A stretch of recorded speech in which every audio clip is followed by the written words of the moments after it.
दोस्तों नमस्कार। दोस्तों 3 मंत्री, 17 नौकरशाह और 40 किसान, तकरीबन 4.5 घंटे तक जद्दोजहद। लेकिन सरकार की रणनीति उस चौसर पर अब काम करने लगी है जिस चौसर को उसने यह सोचकर बनाया है कि क्यों नहीं अब ऐसे मुद्दों को बीच में ले आया जाए जिन मुद्दों के आश्रय किसानों के भीतर जो छोटे और सीमांत किसान हैं वह अपने घर लौटे, वह कानूनों की बुराई ना करें, कानूनों को वापस लेने का जिक्र ना करें, उनके सामने जो मुश्किल है उसे कम से कम उस कोहरे को हटा दिया जाए। तो सरकार की रणनीति बहुत साफ थी।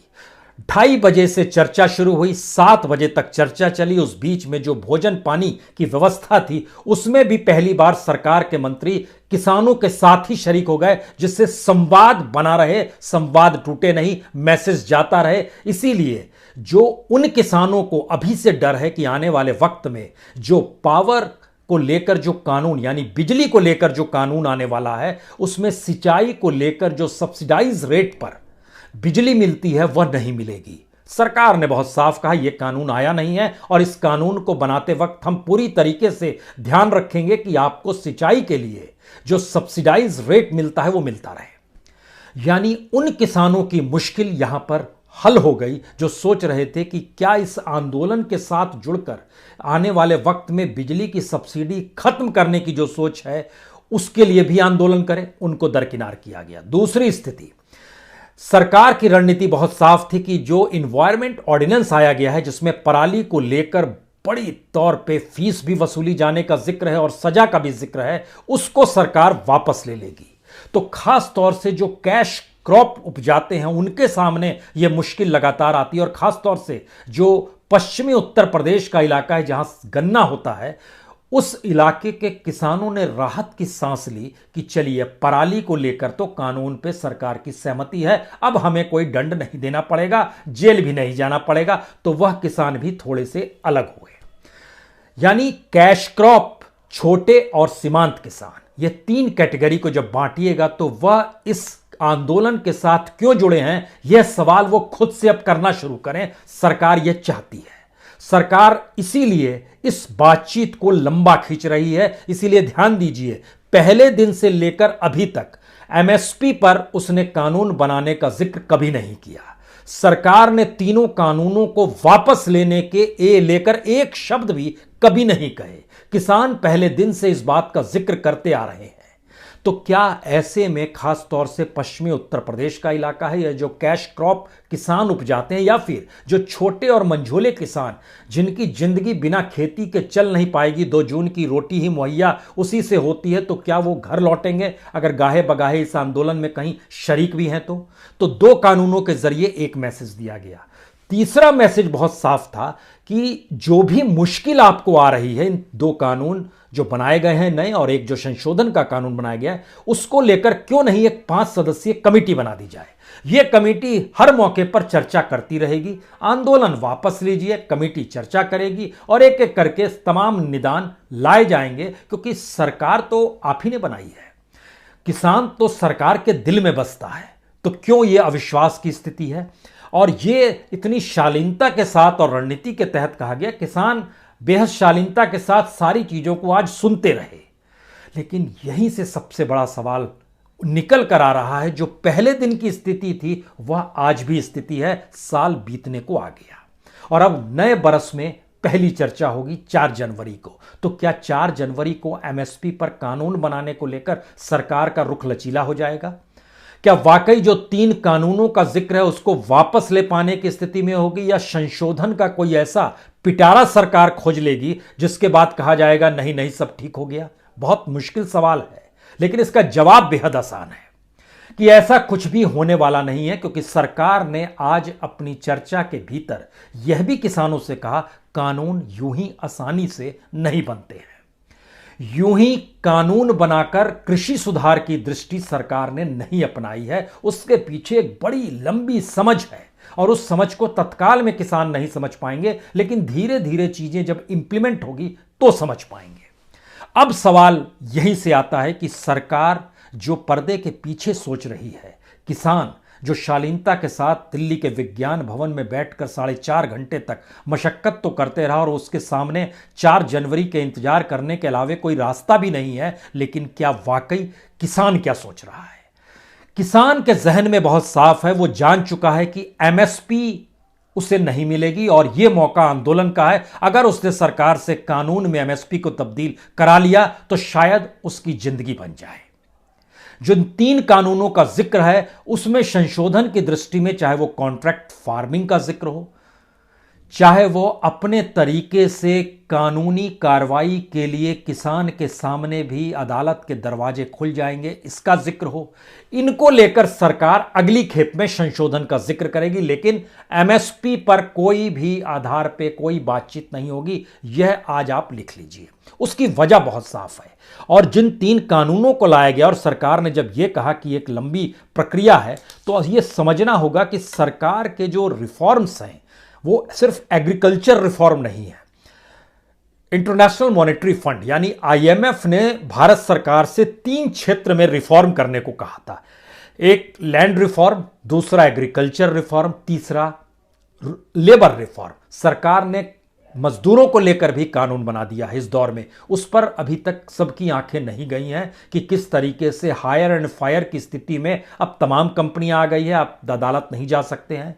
किस स्थिति में काम के घंटे बढ़ गए हैं, इस दिशा में अभी मजदूरों ने सोचना बंद नहीं किया है, क्योंकि लड़ाई तो 2 जून की है। तो काम के हिस्से बाद में देख जाएंगे, लेकिन आईएमएफ के साथ मिलकर जो लेबर, लैंड और एग्रीकल्चर के रिफॉर्म का जिक्र है, उसमें इन बातों को समझने की जरूरत है कि दुनिया में आईएमएफ और वर्ल्ड बैंक भी हमेशा से चाहते हैं कि प्लेयर्स उसके सामने क्लियर रहे, उनको किनसे बात करनी है। आईएमएफ और वर्ल्ड बैंक आके यहाँ के किसानों से बात नहीं करेंगे, यहाँ के लैंड होल्डर से बात नहीं करेंगे, यहाँ के लेबर ऑर्गेनाइजेशन से बात नहीं करेंगे, वो गवर्नमेंट से बात करेंगे। जो भी चुनी हुई सरकार है उससे बात करेंगे। चुनी हुई सरकार के सामने भी मुश्किल है कि जो इस देश के भीतर में किसान मजदूर हैं, उनकी तादाद तकरीबन 26 करोड़ 30 लाख है। इसमें से जो किसान होल्डिंग किए हुए जमीन, उसकी तादाद छोटे बड़े सभी मिला दीजिए तो उसकी तादाद तकरीबन 5 करोड़ है। जो किसान मजदूर है, छिटपुट किसानी करता है, मजदूरी करता है, ये लगभग 7 करोड़ 30 लाख है और 14 करोड़ ऐसे हैं जो सिर्फ मजदूर हैं। लेकिन इसके अलावे जो एग्रीकल्चर इकोनॉमी से जुड़े हुए लोग हैं, इनकी तादाद इस देश में लगभग 49 करोड़ है, 49 करोड़ लोग हैं। रिफॉर्म जब लाया जाएगा तो सरकार के जहन में बहुत साफ है कि मौजूदा वक्त में जो कंपनियां, जो कॉरपोरेट, जो इंडस्ट्री काम कर रही है, हमें लगता है उसका भी एक खाका देख लीजिए आप। तब आप समझ पाएंगे कि सरकार ना तो 3 कानून वापस लेगी, ना एमएसपी पे कानून बनाएगी, दाएं बाएं का जिक्र वो कर रही है और यही करेगी। इस देश के भीतर में जो एग्रो कंपनीज है, उसमें जो लार्ज स्केल पे काम करती है, ऐसी 12 कंपनियां हैं। जो मीडियम स्तर पे काम करती है वैसे 69 कंपनियां हैं और लगभग 260 छोटी कंपनियां हैं।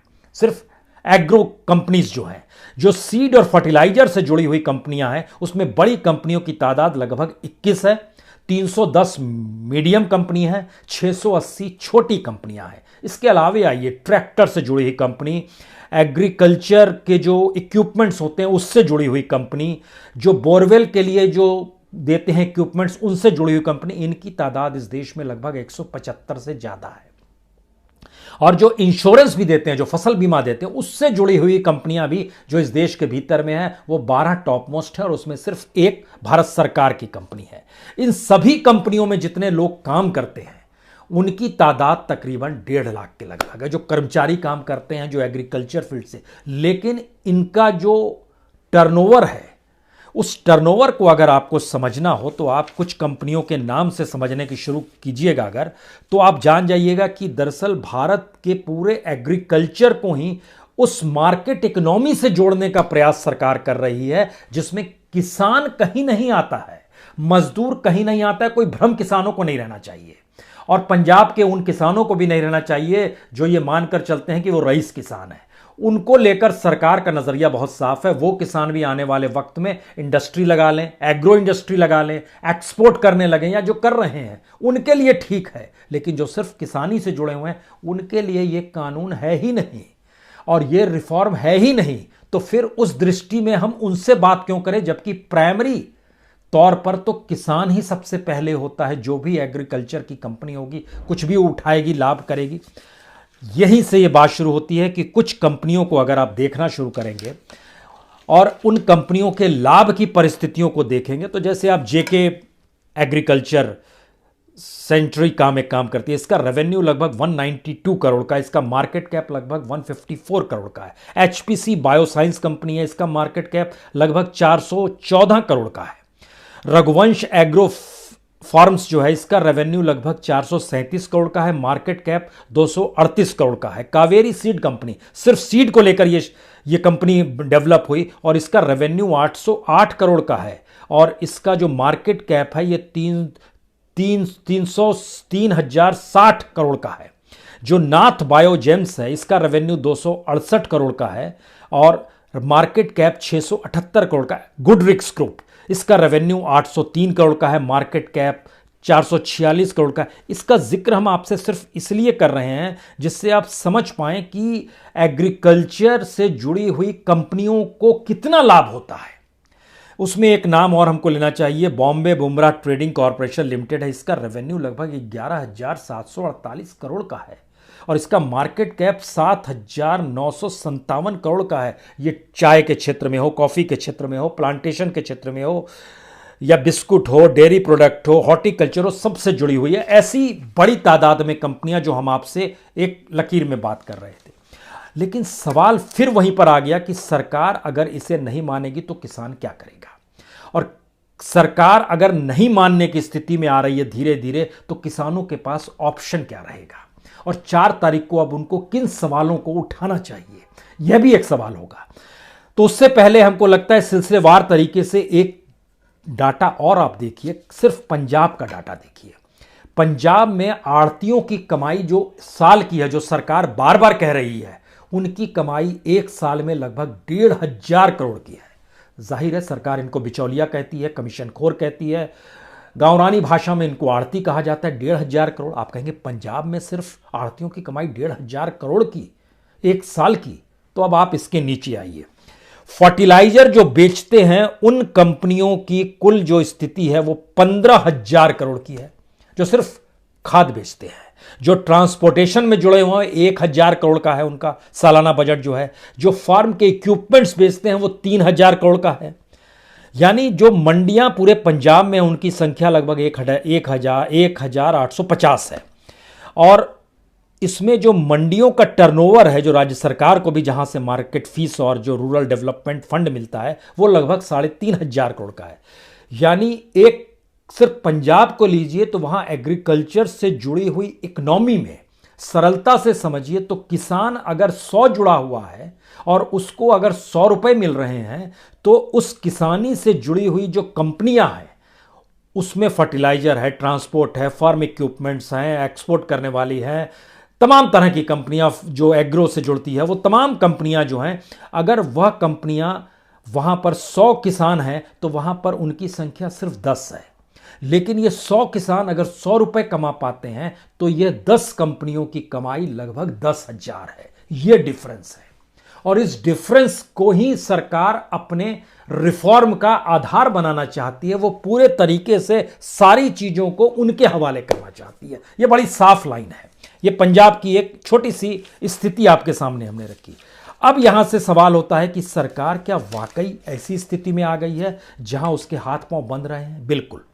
सरकार ने जो एमएसपी पर एफसीआई के जरिए अनाज को वो खरीदती है, धीरे धीरे उस पर बोझ बढ़ता जा रहा है। जो हमने अपने पिछले अंक में भी जिक्र किया था कि एफसीआई कैसे कर्ज में डूबती चली जा रही है और सरकार जो फूड सब्सिडी रिलीज करती है उसमें वो कर्ज का हिस्सा भी जोड़ दे रही है। खास तौर से जो नेशनल स्मॉल सेविंग फंड से जो कर्ज एफसीआई उठाती है उसको भी जोड़ दे रही है। जैसे आप देखिए 2016-17 में 1,03,334 करोड़ रुपए फूड सब्सिडी सरकार ने रिलीज की। उसमें 25,000 रुपए कर्ज था एनएसएसएफ का। 2017-18 में 1,01,981 करोड़ रुपए, इसमें 40,000 रुपए कर्ज थे। 2018-19 में 1,40,000 फूड सब्सिडी थी, इसमें 70,000 यानी लगभग 50% कर्ज की स्थिति थी।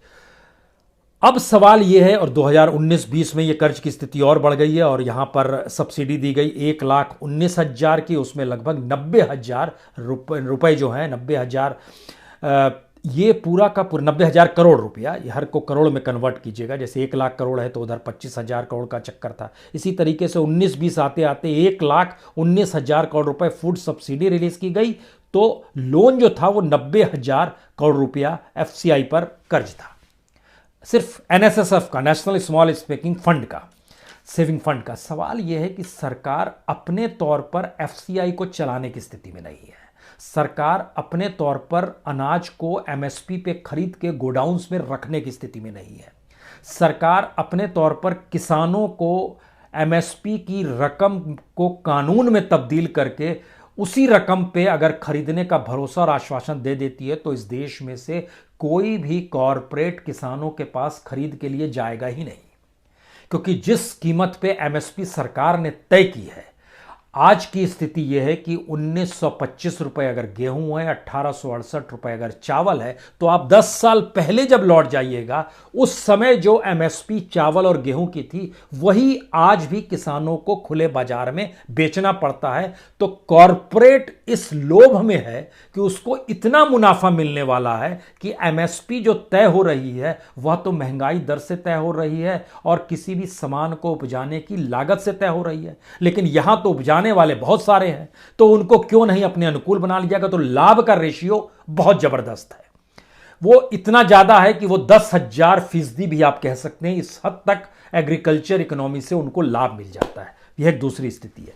तीसरी स्थिति कहीं ज्यादा खतरनाक है, क्योंकि इसमें जब आप पूरी तरीके से पूरे एग्रीकल्चर को पूंजी में कन्वर्ट कर देंगे, और इस बात का जिक्र सरकार करना बार बार चाह रही है कि इस देश में जो एग्रीकल्चर लैंड है उसकी क्या कीमत होगी, उस पे उपजने वाले अनाज की क्या कीमत होगी, उस पे जो हम सब्सिडी देते हैं उसकी रकम क्या होगी, और उस सब्सिडी को अगर ट्रांसफर कर दिया जाए आपके पास सीधे अकाउंट में तो क्यों नहीं आप इसमें ही खुश हो जाएंगे। लेकिन यहीं से अगला सवाल शुरू होता है, जो कॉन्ट्रैक्ट फार्मिंग है, जो प्राइवेट गोडाउंस हैं, जो प्राइवेट तरीके से एक्सपोर्ट करने वाली कंपनियां हैं, जो सारी प्राइवेट सेक्टर जिस भी लिहाज से, चाहे वो ट्रैक्टर की कीमत होगी, चाहे आने वाले वक्त में बोरवेल की कीमत होगी, चाहे जो भी इक्विपमेंट्स आप यूज़ करेंगे, चाहे वो बीज यूज़ करेंगे या कोई भी टेक्नोलॉजी यूज़ करेंगे, ये सारी चीज़ों की कीमतें उस कॉरपोरेट के हिसाब से बढ़ेगी। जब वो बढ़ेगी तो आप उसको ले नहीं पाएंगे। आप जिस भी कॉरपोरेट के साथ समझौता करेंगे कॉन्ट्रैक्ट फार्मिंग का, वो कहेगा कि ये टेक्नोलॉजी लीजिए और इसको आप उपजाइए। आप जब उस टेक्नोलॉजी को लेकर उपजाना शुरू करेंगे तो आप उस पर आश्रित होना शुरू करेंगे, क्योंकि उसके बाद आपकी स्थिति नाजुक होती चली जाएगी। आज की भी तारीख में ट्रैक्टर के टायर तक पर तो जीएसटी लगता है, तो किसान कहां से क्या खरीदे और क्या करे। ट्रैक्टर भी वो उधारी पर लेकर आता है या किराए पर लेकर आता है, तब वह अपने यहां चला पाता है। अन्यथा अभी भी भारत में छोटे जगहों पर चले जाइए, वहां पर बैल ही काम करते हैं, हल जोता जाता है। कई जगहों पर आज भी खबर आती है कि किसान खुद ही हल को अपने कांधे पर रख के, पूरा परिवार लगा हुआ है, जो तब सरकार को रहम आती है, तस्वीर छपती है, तब सरकार समझ पाती है अच्छा स्थिति इतनी नाजुक है क्या।